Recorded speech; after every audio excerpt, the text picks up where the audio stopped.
조선일보 위클리 비즈팀 홍준기 기자라고 합니다. 조금 무거운 제목의 책이지만 여러분들이 투자나 경제 현상, 산업 발전에 대해서 이해하는 데 도움이 될 것 같아서 들고 나오게 됐습니다. 다음 그림을 보실까요? 이 그림은 누가 그린 그림일까요? 챗GPT라는 생성형 AI 프로그램과 연계된 달리라는 프로그램이 있는데요. 그 달리라는 프로그램으로 그린 비트코인 반감기에 대한 그림입니다.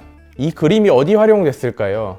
바로 조선일보 지면에 들어갔습니다. 저도 지면을 확인하다가 이 그림을 그린 사람을 보고 깜짝 놀랐는데요. 경제기사나 산업기사는 이미지를 찾기가 매우 어렵습니다. 비트코인이 동전 모양이나 지폐가 있는 것도 아니고 그 가상 공간에서 거래되는 주식처럼 거래되는 거기 때문에 실물이 없습니다. 정밀하게 AI에게 명령을 내려주면 비트코인이다. 이 반감기라고 생성되는 비트코인의 양이 줄어드는 시기가 다가온다. 그러면은 이런 그림을 상징하는 그림을 그려달라라고 잘 지시를 하면 이런 그림이 뚝딱 나오는 겁니다. 다음은 엔비디아 주가를 볼까요? GPU, 그래픽 처리 장치를 만드는 기업입니다. 최근 들어서 주가가 날아가고 있는 모습을 볼 수 있죠. 마치 이렇게 로켓을 쏘아 오르듯이 오르는데 사실 작년에도 주가가 많이 올라서 올해도 주가가 많이 오를까 저도 생각을 하고 많은 사람들이 저건 버블이다. 저건 이제 그만해야 된다고 얘기를 했는데 올해도 주가가 많이 오르고 있습니다. 왜냐? 생성형 AI 같은 AI 프로그램은 수많은 연산을 동시에 처리해야 되거든요. 그럴 때는 엔비디아의 GPU를 활용한 AI 반도체가 필수적인 재료가 됩니다. 그렇기 때문에 엔비디아의 반도체가 더 많이 필요할 거라는 생각을 하고 수많은 투자자가 엔비디아 주식을 사고 있는 것인데요. 국내의 돈나무 언니라는 별명으로 유명한 캐시우드 같은 경우에는 엔비디아 주식을 계속 팔고 있습니다. 반도체 같은 경우에는 좀 시클리컬한 주식이라고 해서 경기를 타고 재고가 남아서 결국에는 과잉 공급된 엔비디아 반도체 때문에 엔비디아 주가가 떨어질 거라고 예측을 하는데요.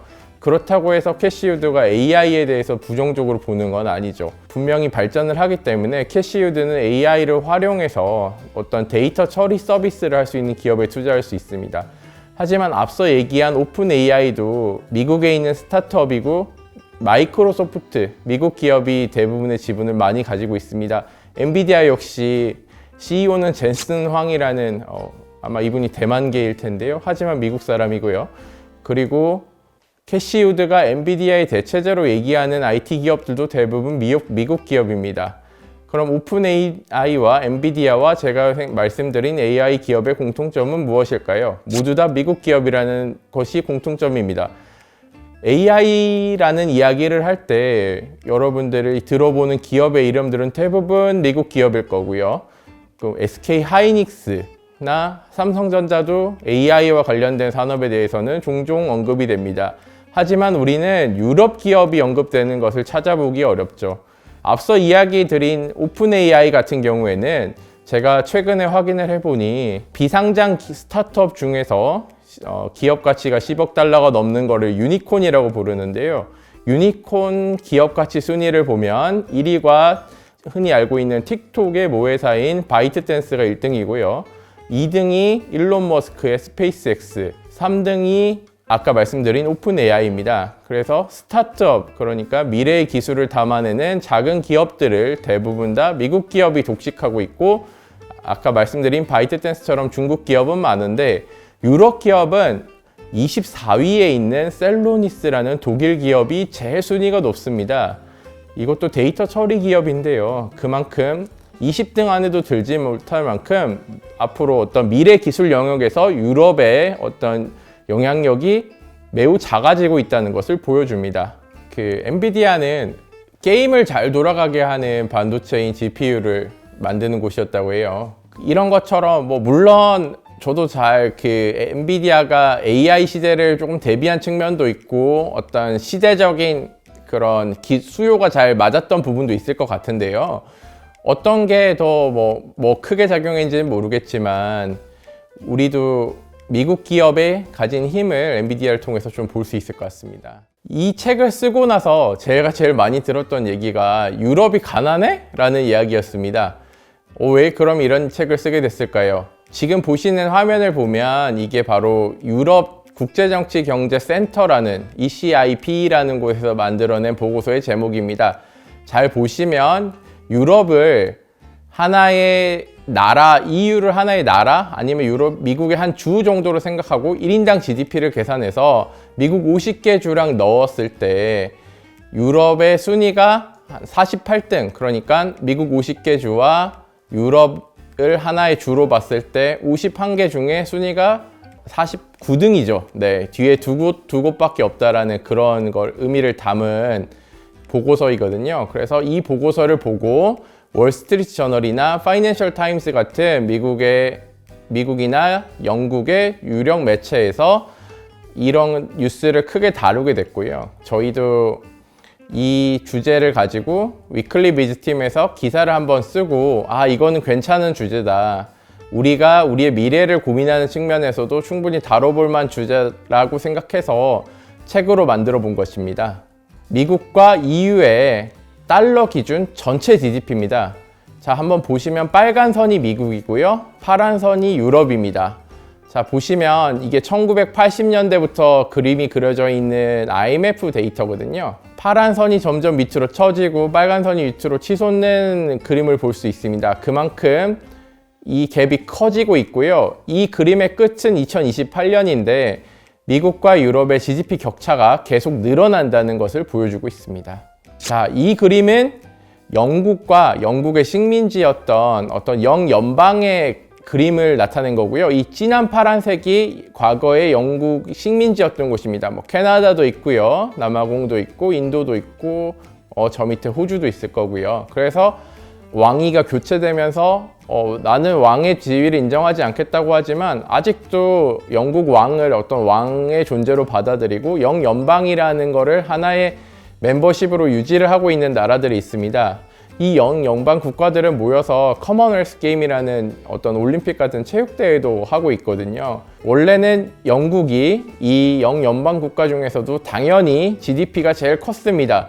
그런데 2021년에 인도가 영국을 추월하는 사태가 벌어집니다. 그래서 지금은 영연방 국가 중에서 GDP가 가장 큰 나라가 인도입니다. 물론 인도는 인구가 워낙 14억 명 이상으로 많다 보니까 1인당 GDP 기준으로 하면 2,000달러 정도밖에 안 되거든요. 그래서 인도가 정말 잘 사는 나라가 됐어? 뭐 그렇게 보기는 좀 어렵고요. 하지만 인구와 어떤 경제력을 모두 고려한 전체 GDP로 봤을 때는 인도가 영국을 추월해서 영연방 국가의 1등이 됐을 정도로 영국의 GDP가 그만큼 많이 떨어졌다는 거죠. 여기에는 뭐 브렉시트 같은 영향이나 어떤 산업 경쟁력 등 여러 가지가 영향을 미쳤을 겁니다. 영국에 있는 싱크탱크인 CEBR이라는 경제경영연구소라는 곳이 있습니다. 이곳에서는 향후 수십 년 뒤에 각 국가별 GDP가 어느 정도 수준까지 커질지 혹은 작아질지에 대해서 보여주는 전망치를 내는 보고서를 내는 곳이거든요.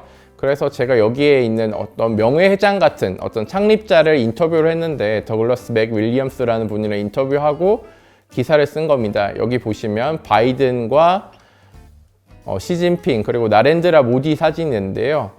미국과 중국, 인도가 세계를 이끌어가는 어떤 경제력 측면에서도 군사적 측면에서도 큰 나라가 되고 유럽은 약간 변방의 나라로 조금 빠져있게 된다라는 것을 보여주는 그림입니다. 그래서 그만큼 유럽의 지위가 과거처럼 세계를 경영하고 이 선도국가가 매우 되기 어렵다는 측면이 있고요. 이 맥 윌리엄스 명예회장은 저에게 아시아가 근면 성실하고 기술 발전에 적극적이기 때문에 중요한 나라로 떠오를 거고요.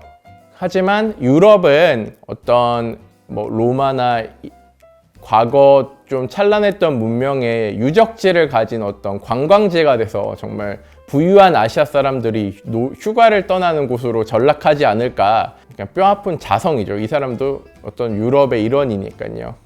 그렇게 이야기를 하더라고요. 그래서 미국과 유럽의 체급이 달라졌다는 것은 이 그림을 통해서도 볼 수 있습니다. 이게 맨 국가별로 쭉 표시를 한 건데요. 맨 위에 압도적으로 큰 게 미국의 GDP고요. 그 다음이 중국이고 인도가 5등입니다. 이게 조금만 지나면 인도가 3등까지 한 2027년 정도에는 인도가 GDP 3위로 올라서고 유럽의 제일 경제력이 큰 국가 독일도 밑으로 떨어지게 되어 있거든요. 그런데 이게 미국을 주 단위로 떼서 GDP를 살펴보면 캘리포니아의 GDP가 유럽 나라 하나, 영국 하나랑 비슷하게 되고요. 미국의 주 2개나 3개 정도만 조합해도 프랑스나 스페인 같은 유럽의 주요국보다 GDP가 더 큰 것을 알 수 있습니다. 영국, 프랑스, 독일 정도는 우리나라보다 GDP가 크지만 나머지 스페인 같은 나라들은 사실 우리나라보다 GDP가 작거든요. 그러니까 유럽이 과거처럼 유럽 하면 선진국이다 라고 얘기를 하기는 조금 어려워진 측면이 있습니다. 이제는 우리가 그들보다 더 제품을 더 잘 만들고 삼성전자 같은 기업이 유럽의 어떤 전자기기 제조 기업보다는 더 뛰어난 기업이 되었기 때문에 이제는 그들과는 상황이 많이 달라진 것을 알 수 있습니다. 만약에 캘리포니아라는 나라가 있으면 어떻게 될까라는 걸 보여주는 그림인데요. 미국, 중국, 일본, 독일에 이어서 인도보다 GDP가 큰 세계 GDP 5위 나라가 될 거라는 뜻이고요. 텍사스도 독립국가로 떨어지면 러시아보다 GDP가 더 크다는 사실을 알 수 있습니다. 자, 이 다음 그림은 무엇일까요? 이 빨간색이 미국인데요. 그 형광색으로 표시되어 있는 지역이 루이지애나라는 과거 프랑스 식민지입니다. 루이지애나 식민지는 현재 미국 15개 주, 일부는 모두 들어가고 일부는 주의 일부가 들어가는 지역인데요. 과거 식민지 주의 GDP를 모두 더하면 프랑스 GDP의 2배 정도 됩니다. 당시 이 지역을 구입하는데 2,300만 달러 정도를 미국이 프랑스한테 줬는데요. 프랑스는 이 땅을 왜 팔았을까요? 당시 나폴레옹은 영국을 견제해서 유럽에서 1등이 되는 것이 목표였기 때문에 크게 가치가 있게 느껴지지는 않았을 겁니다. 하지만 미국은 이 땅을 프랑스로부터 구입하면서 이 지역이 지금 어마어마하게 경제적으로 GDP를 만들어내고 있고, 그리고 이 지역을 만약에 미국이 프랑스로부터 가져오지 못했다면 그 동부 지역에 있던 미국 국가들은 서부로 진출을 하지 못했을 거고, 지금 미국 같은 거대한 경제적으로 군사적으로 세계의 1위 국가를 만들어내지는 못했을 겁니다. 이 그림은 아까 처음 말씀드린 것처럼 프랑스나 독일 아니면 EU 전체의 1인당 GDP를 미국 50개 주랑 비교를 한 그림인데요. 그림을 보시면 EU나 프랑스 그리고 독일도 모두 미국 주랑 비교했을 때 순위가 떨어지는 것으로 보실 수 있죠. 그래서 프랑스나 EU는 49인데 이 얘기는 미국 주 오직 2개가 이 지역보다 1인당 GDP가 적다는 뜻입니다. 자, 보시면 어느 지역이 적으냐면 아이다호와 미시시피 지역인데요. 여기가 아이다호의 주 정부 홈페이지인데 보시면 산이 나오죠.